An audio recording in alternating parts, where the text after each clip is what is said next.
And our top focus on Newspoint. US President Joe Biden has threatened to stop weapons and artillery shells to Israel and the supplies of these weapons to Israel if it attacks Rafah in southern Gaza.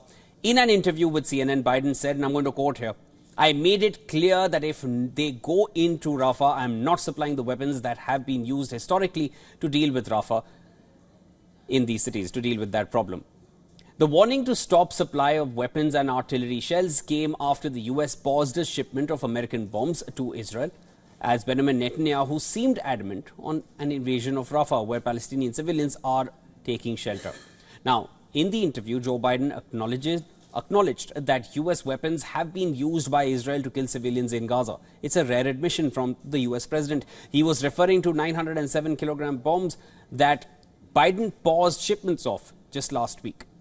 Now, the shipment halted by the US reportedly consists of 1,800 joint direct attack munition of the 907 kg category and 1,700 Mark 82 bombs of the 226 kg category.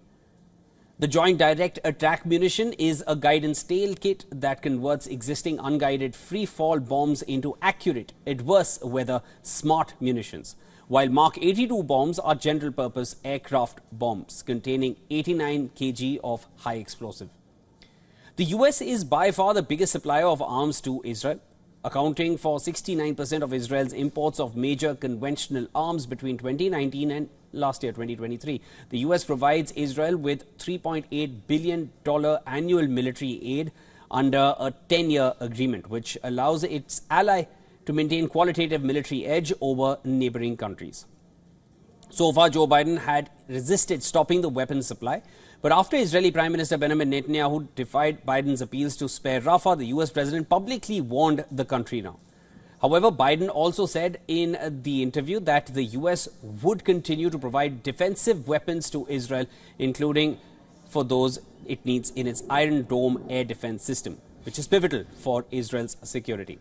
Meanwhile, Israeli Chief Military Spokesperson Rear Admiral Daniel Hagari expressed confidence that the disagreements with the US will be resolved behind closed doors. He said Israel will pay attention to the US interests in the arena. Meanwhile, the Israeli army has said the Kerem Shalom crossing was again targeted by rocket fire that lightly injured one soldier. The crossing has been key to Gaza aid operations, and this after the Israeli army said that it reopened the Kerem Shalom crossing after closing it for 3 days following a Hamas rocket attack on Sunday that killed 4 soldiers. Furthermore, Israel has continued tank and aerial strikes on Rafah and has threatened a major assault on the southern city.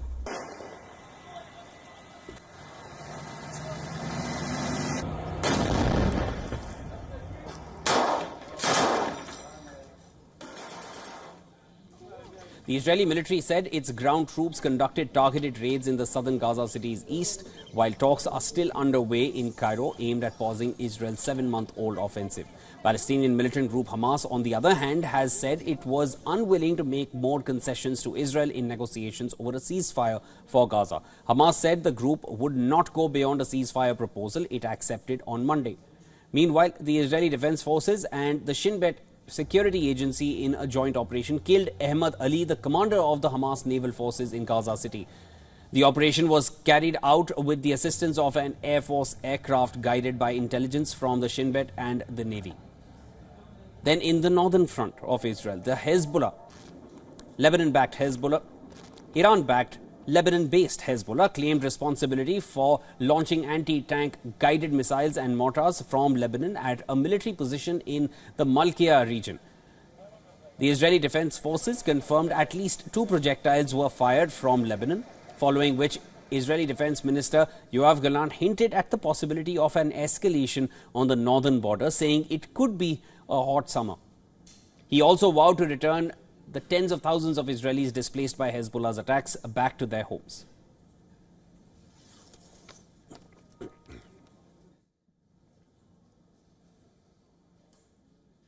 All right, a lot of important pivotal points to discuss here. We're being joined by Dr. Avner Cohen, Professor of Non-Proliferation and Terrorism Studies, Middlesbrough Institute. He is joining us from Montreal. So, welcome to Newspoint. And thank you. Dr. Cohen, I wanted to start off asking you, Now, US is threatening to halt weapons supplies to Israel. Do you feel this is enough to rein in Israel finally, because Israel is dependent on US weapons after all? I think it's the assertion of President Biden came a little bit, my sense, stronger than what it meant. I thought it was meant to be a yellow card, using the soccer terminology. Yes. In other words, providing Israel a tangible, concrete warning, referring to very two specific types. It's not a huge amount, but some amounts of ammunition that was on its way, it's being suspended. My sense is that Israel did understand the American messages. As of now, Israel is engaged in a very limited operation around the crossing, the Rafah crossing, which is the border junction between Palestine, between the Gaza Strip and Egypt, which is about 2.5 or 3 kilometers from Rafah, the town, the city, Yes. and Israel has not yet moved to the city at this point. I also understand that if Israel would do a stronger operation towards the city, it intends to do it in tactics and methods quite different than it used to in the last few months in Khan Yunis, in Gaza, and to be very much concerned about civilian casualties. So I think that the American messages have been absorbed, Yes. understood, and to a large extent internalized in a quiet way by the Israeli military and political leaders. Dr. Cohen, so essentially, as per your interpretation, you see this as a yellow card, not a red card, and as it sounded Correct. like. So there is scope Correct. for more warnings to come in from the US, because we've seen a change in their tone as we're proceeding into the next month of the war, and we're nearly now 7 months up since the war started. As of now, there was something specific that Daniel Hagari said. He said that this will be dealt with behind closed doors regarding the weapons which have been paused, the shipment of those weapons which have been paused. What do you feel is happening behind those closed doors? What kind of discussions happen between these two nations when everyone understands US is supplying those weapons and Israel can't continue with the offensive without those weapons? So then what do they discuss? Well, first, Israel has a very, very large inventory that already sent to Israel. I tend to believe that Israel produced some of these weapons on its own, perhaps not in large quantities, but on its own. So we're talking about it's a warning in the sense it's very specific two types of weapons, and it's not huge quantities right now. I also think that it was important for President Biden, for domestic politics reasons, to show his progressive wing of the Democratic Party that he takes action, that he realized that there was what we call unnecessary collateral damage, Yes. killings essentially of innocent people, and he gave Israel a very strong warning, and I think that Israel understood the warning. So I think it was one time, it came public, Yes. but my interpretation is that the rest of the conversation would go in closed doors. Dr. Cohen, very quickly, I wanted to just also get your thoughts on this. Do you really feel, talk to us about the chances of arriving at a ceasefire or a truce deal, because talks are still on in Cairo, but both sides seem to be adamant on what they want to proceed with. Yes.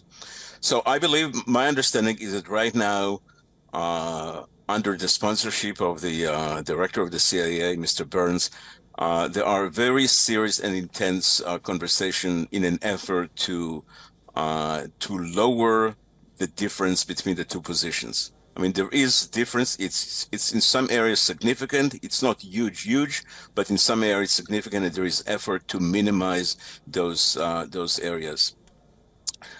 I also think that Israelis are coming to the realization that there is indeed a real tension, indeed a contradiction, between the two Israeli objectives of the war at the current time. Yes. That is to say, to save the hostages, to release the hostages, and the continuation of the effort to eradicate Hamas.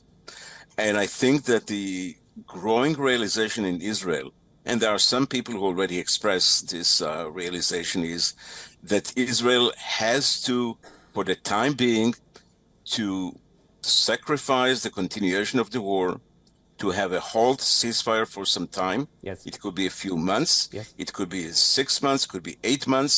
And Israel would find the right time when it needs a pretext to go back and to finish the job. But I think that right now the growing realization is that saving the hostages is more important than the difficult job of eradicating the Hamas, and more priority has to be given to that.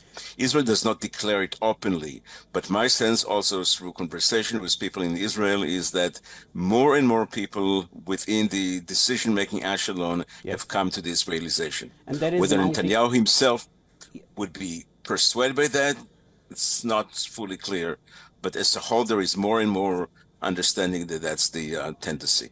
Yes, Dr. Cohen, there is mounting pressure within Israel to get those hostages back home. And of course, that only adds to the pressure that Israel is feeling at the moment. Thank you so much for joining in and sharing all your insights, sir. That was Dr. Avner Cohen joining us from Montreal. My pleasure. Thank you.